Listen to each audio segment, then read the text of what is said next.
काफी समय पहले की बात है कि किसी राज्य का एक राजा था। राजा बहुत ही अच्छा इंसान था। उसके पास सब सुख था सिवाय एक सुख के, औलाद का सुख। राजा के पास कोई संतान नहीं थी और राजा चाहता था कि राज्य के अंदर से किसी बच्चे को गोद ले ताकि वो बच्चा उस राज्य का उत्तराधिकारी बन सके और आगे की भाग दौड़ को सुचारू रूप से चला सके।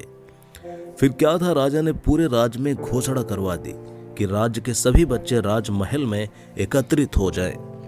राजा का आदेश था, राज्य के सभी बच्चे राजमहल में एकत्रित हो गए। राजा ने सभी बच्चों को पौधे लगाने के लिए भिन्न भिन्न प्रकार के बीज दिए और कहा कि अब हम 6 महीने बाद मिलेंगे और देखेंगे कि किसका पौधा सबसे अच्छा है। जिसका पौधा सबसे अच्छा होगा उसी को हम उत्तराधिकारी बनाएंगे।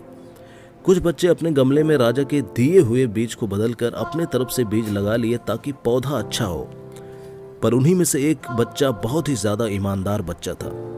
वो बच्चा राजा के दिए हुए बीज को लेके घर गया और उस गमले में पानी डालता गया। 3 महीने हो गए थे पर बीज अभी तक नहीं फूटा था, लेकिन वो बच्चा रोज उसका देखभाल करता था, रोज उसमें पानी देता था। देखते ही देखते कुछ दिन और बीत गए।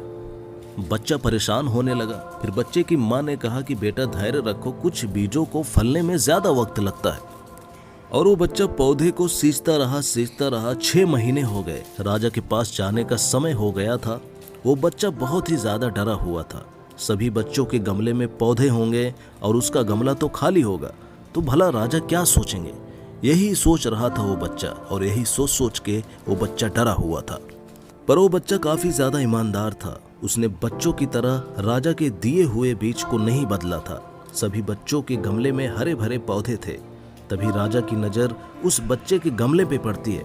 राजा बोले, ये क्या है, तुम्हारे गमले में तो कुछ भी नहीं है। बच्चा उदास होकर बोला, राजा जी हमने बहुत मेहनत किया, इसका बहुत ही ज्यादा ख्याल रखा, पर फिर भी मेरे गमले में पौधा नहीं हुआ। सभी बच्चे उसे देख के हंसने लगे। राजा ने कहा, शांत हो जाओ सभी लोग, हंसने की इसमें कोई बात नहीं है। मैंने जितने भी गमले में बीज दिए थे सब के सब बंजर थे। राजा ने जब ये बात कहा तो सभी बच्चे हैरान रह गए, बिल्कुल चौंक गए।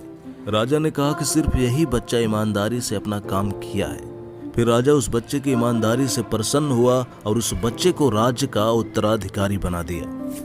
ये छोटी सी कहानी यही सिखाती है कि अगर आपको दुनिया के किसी भी इंसान का दिल जीतना है तो आपके अंदर ईमानदारी होना बहुत ही ज्यादा जरूरी है।